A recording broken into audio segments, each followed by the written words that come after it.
بسم الله الرحمن الرحيم.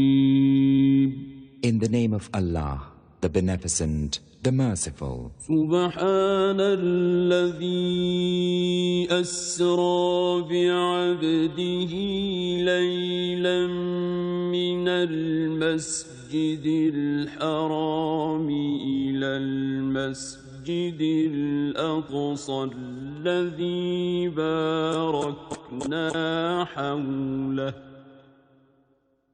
الذي باركنا حوله لنريه من آياتنا إنه هو السميع البصير. Glorified be He who carried His servant by night from the inviolable place of worship to the far distant place of worship, the neighborhood whereof we have blessed, that we might show him of our tokens. Lo, He, only He is the hearer, the seer. وَآتَيْنَا مُوسَى الْكِتَابَ وَجَعَلْنَاهُ هُدًى لِبَنِي إِسْرَائِيلَ أَلَّا تَتَّخِذُوا مِن دُونِي وَكِيلًا. We gave unto Moses the scripture, and we appointed it a guidance for the children of Israel, saying, choose no guardian beside me. ذُرِّيَّةَ مَنْ حَمَلْنَا مَعَ نُوحٍ إِنَّهُ كَانَ عَبْدًا شَكُورًا. They were the seed of those whom we carried in the ship along with Noah. Lo, he was a grateful slave.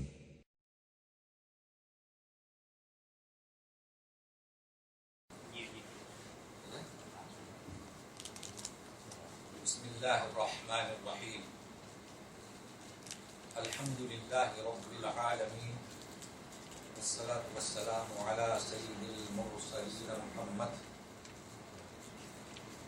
وعلى آلہ وأصحابہ اجمعین.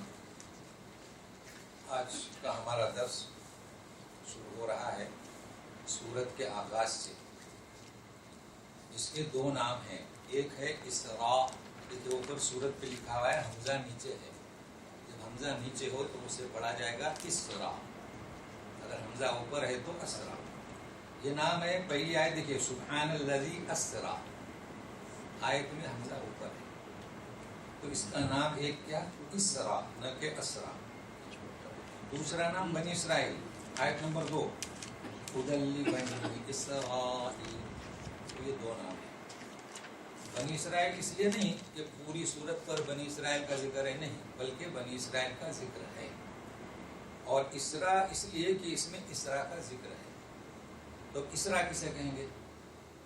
اسراء جو ہے عام طور پر ہمارے عرب لوگ اسراء سے مراد معراج شریف، اور ہم معراج شریف کر کر جو قصہ مراد لیتے ہیں. تو اصل میں معراج ہے کیا؟ دو قصے ہیں، ایک زمینی اور ایک آسمانی. تو زمینی قصہ یہاں بیان ہو رہا ہے، اس کا نام کیا ہے؟ اسراء. اور آسمانی قصہ سورہ نجم میں ہے، سدرۃ المنتہا کا. تو یہ سبق میں انشاءاللہ سمجھنے کی کوشش کرتے ہیں. بہرحال اتنا یاد رکھیے کہ اسرا اور اسرا، اسرا چونکہ فعل ہے تو اسرا کسی کا نام نہیں ہوتا. جیسے کہ کھایا، کھا، یہ فعل ہے، اور کھانا کسی کا نام ہوتا ہے. تو اسرا یعنی اس واقعہ، یہ واقعہ رات کا جو واقعہ پیش آیا. تو سنیے تلاوت. اعوذ باللہ من الشیطان الرجیم. بسم اللہ الرحمن الرحیم. سبحان الذي أسرى بعبده ليلا من المسجد الحرام إلى المسجد الأقصى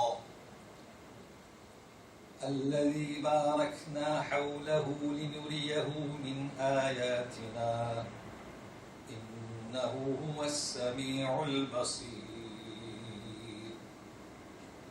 پاک ہے وہ ذات جو راتوں رات لے گئی اپنے بندے کو مسجد حرام سے لے کر مسجد اقصی تک، جس کے ارد گرد یعنی مسجد اقصی کے اطراف و اکنان کو ہم نے بابرکت بنایا، اور اس سفر کی علت مقصد تاکہ ہم دکھائیں اسے محمد صلی اللہ علیہ وسلم کو، اپنے بندے کو، ہمارے عجائبات، اور یقیناً وہ خوب سننے والا، خوب دیکھنے والا۔ تو شروع ہوئی یہ سورت، اس کا ایک تخصص اور اس سورہ کی جو خاصیت ہے وہ یہ ہے کہ یہ سورہ سبحان سے شروع ہو رہی ہے۔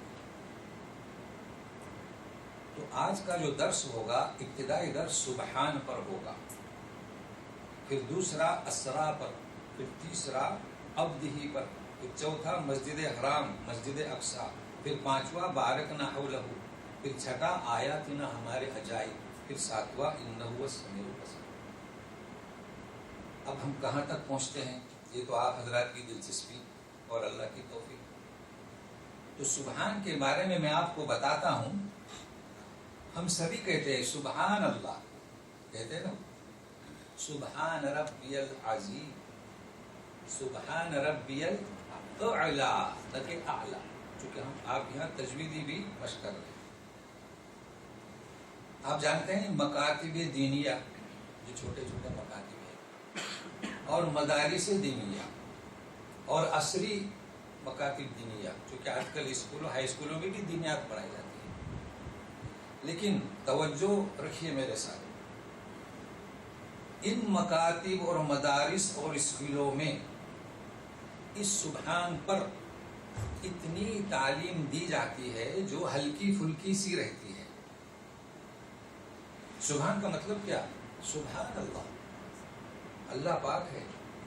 تو اتنی ہلکی تعلیم ہوتی ہے، یہ پڑھنے والے اسکولوں میں، مدارس میں، مکاتب میں جب معاشرے میں مل جاتے ہیں تو معاشرے میں مغلوب ہو جاتے ہیں۔ کیا مطلب؟ سبحان کو اعلیٰ نہیں رکھتے، وہ دم ہو جاتے ہیں۔ اس کی وجہ کیا؟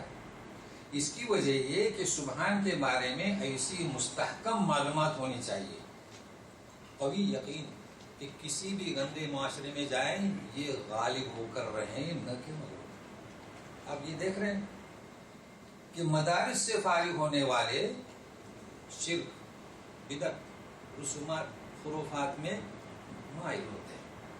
تو میں آپ کو آج ایسی بات بتلا رہا ہوں کہ ہم، آپ، ہمارے گھر والے، بچے ان تک یہ بات پہنچائیں تاکہ وہ ہر معاشرے میں غالب ہو کر رہے، اور یہی توحید کی بنیاد ہے۔ تو کیا مطلب سبحان کا؟ سب جانتے ہیں، سبحان اللہ بولتے ہیں اللہ پاک ہے، بس یہی۔ کیا پاک ہے؟ پانی بھی پاک ہے، قرآن بھی پاک ہے، بندہ بھی پاک ہے، جب اس نے کہہ دیا لا الہ الا اللہ محمد رسول اللہ، وہ بھی پاک ہے۔ تو اللہ پاک ہے، اس کے سوا کچھ پتا نہیں۔ تو سنیے، اس اللہ کے سبحان اور پاکی میں آپ کو بتاؤں گا اس کی ذات، اس کے صفات، اس کے افعال، ان چیزوں میں پاک ہے۔ تو سب سے پہلے ہم ذات، سب سے پہلے اس کے معنی، ذات سے پہلے تو معنی نوٹ کیجئے کہ اللہ پاک ہے کیا مطلب؟ ہر فرد بتاتا ہے اللہ پاک ہے کیا؟ تو پاک ہے کا مطلب اللہ تعالی نقصان میں اور کمی میں پاک ہے۔ آپ کو ملے گا نقص میں، تو اس کا میں ترجمہ کر رہا ہوں نقصان ہے، اس میں کوئی نقصان؟ تو وہ نقصان سے پاک ہے، کمی سے پاک ہے۔ دوسرے معنی، وہ منزہ ہے ہر عجز سے۔ اب یہ اونچے معنی ہوئے، کتاب میں ملیں گے آپ کو۔ کیا مطلب منزہ ہے؟ ہر کوئی عجز یعنی عاجزی، وہ عاجز نہیں ہے، ایسے عیب سے منزہ ہے یعنی پاک ہے۔ تو تیسرا، یہ ہر قید و بند سے بلند بالا تر ہے، اس پر کوئی قید نہیں۔ اب کیسے سمجھائیں آپ کو؟ انسان ہے، انسان میں نقصان ہے، کمی ہے، عاجز ہے، قید میں ہے، اس سے بالا تر نہیں. اگر ہم نماز کے لیے جانا چاہتے ہیں آج جمعہ کو تو ہم عاجز ہیں. اگر اللہ کی توفیق نہ ہو ہم جا نہیں سکتے. اس میں اللہ پاک ہے، اللہ عاجز نہیں. ہم اپنا ہاتھ بھی نہیں ہلا سکتے. تو یہ تو معنی ہوئے اس کے سبحان کے. تو ہم کہاں سمجھ رہے ہیں؟ اس کو سمجھیے، اس کو سمجھائیے کہ اللہ پاک کا مطلب کیا ہے. تو یہ معنی. اب سنیے، ذات میں پاک ہے، اللہ کا وجود پاک ہے، اور ہمارا وجود وہ وجود نہیں جو اللہ کا ہے. دیکھیے آپ سنتے ہوں گے محی الدین ابن العربی کی طرف منسوب کر دیا لوگوں نے. اس نے کہا وہ اس بات کو سمجھ نہیں سکا اللہ کے وجود کو. ہم جو ہیں ہمیں اللہ نے وجود دیا ہے، پھر ہم ناقص ہیں. اگر سپر پاور ہیں، بادشاہ ہیں، ملکیت ہے، سب ختم ہو جائے گی. تو اللہ کی مشیت تک ہمارا وجود ہے. انہوں نے کہا کہ سب وجود ہے، اس کا نام یاد رکھیں، وحدت الوجود.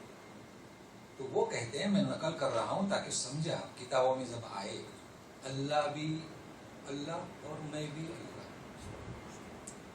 بندہ بھی اللہ، اللہ بھی بندہ. کہتے ہیں کہ ساری کائنات دیکھی وجود. وہ بھول گئے کہ سبحان. اور میں آج جو بتلا رہا ہوں وہ ذرا سمجھیے، میرے ساتھ میں رہیے. سبحان وہ پاک ہے ایسے عیب سے. انسان کا وجود اللہ کا وجود ایک نہیں. انسان عاجز ہے، اس میں نقص ہے، اس میں کمی ہے، اس میں قید ہے، اس میں بندشیں ہیں. اس سے وہ بالا کرنے. یہ کس کے معنی ہوئے؟ سبحان. تو ذات میں احد، صمد، لم یلد ولم یولد ولم یکن له کفوا، وہ اتنا ہے. ہمارے جیسا ہمسر بھی ہے، ہمارے مقابلے کا بھی ہے. تو فرق ہے اللہ کی ذات. تو یہ تو ذات ہے. ابھی ہمیں سمجھنا ہے اور کسے صفات کو، پھر ہمیں سمجھنا ہے کسے افعال کو. مگر سبحان سے فارغ ہوتے ہیں. جانتے ہیں سبحان؟ سورہ واقعہ آیت نمبر 74، فسبح باسم ربک العظیم. کیا فرمایا؟ فسبح، تسبیح پڑھو، عظیم رب کی پاکی بیان کرو. تو کیا فرماتے ہیں اللہ کے رسول صلی اللہ علیہ وسلم؟ اجعلوها فی رکوعکم. رکوع میں پڑھنے لگو. تو ہم پڑھتے ہیں، کیا پڑھتے ہیں؟ سبحان ربی العظیم. کیا مطلب؟ میرے عظیم رب کی پاکی. سورہ اعلیٰ نازل ہوئی. اعلیٰ نہیں کیا؟ سبح اسم ربک الاعلیٰ. فرمایا اجعلوها فی سجودکم، سجدے میں شامل کرو. تو سبحان ربی الاعلیٰ. بتائیں لوگوں کو کہ یہ ہونٹ ایسے رکھیں، اعلیٰ. دیکھیں اب نہ کہ آ. اگر آپ کا ٹیچر تجوید کا اگر ہندوستانی پاکستانی ہے تو اسے سمجھائیں کہ ہم نے یہاں کے مدرسین سے سیکھا تو اعلیٰ کو اعلیٰ کہتے ہیں، یعنی طریقے سے تو اس کی بھی اصلاح ہو جائے. چونکہ ہماری انڈین کی رات ہے یہ اعلیٰ والی، اس کا خیال رکھے گا. تو سبحان ربی الاعلیٰ. ٹھیک ہے. مقدار کیا ہے اس کی؟ کم سے کم 3 مرتبہ تو پڑھنا ہی ہے. پھر آپ تہجد پڑھیں تو 7، 9، 11 جتنا بھی پڑھتے رہیں. مگر سنیے، حضرت عائشہ صدیقہ رضی اللہ تعالیٰ عنہ فرماتی ہیں کہ نبی کریم صلی اللہ علیہ وسلم اپنی نماز میں، اپنی نمازوں میں، کون سی نماز؟ تہجد کی. مسجد کی نماز تو نہیں سنتی تھی نا، کہ سبحان ربی العظیم اس کے بعد یعنی 3 دفعے اس کے بعد کہتے تھے سبحانک اللہم ربنا وبحمدک اللہم اغفر لی. 3 ہوئے نا. سبحانک اللہم، اے اللہ تو پاک ہے، ربنا وبحمدک، ہمارا رب تیری تعریف کے ساتھ پاک ہے، اللہم اغفر لی. 3 دفعے اللہ کا نام ہے. تو میں یہ ترغیب دیتا ہوں اور تلقین کرتا ہوں کہ جملے آپ یاد کریں. بخاری کی حدیث ہے کہ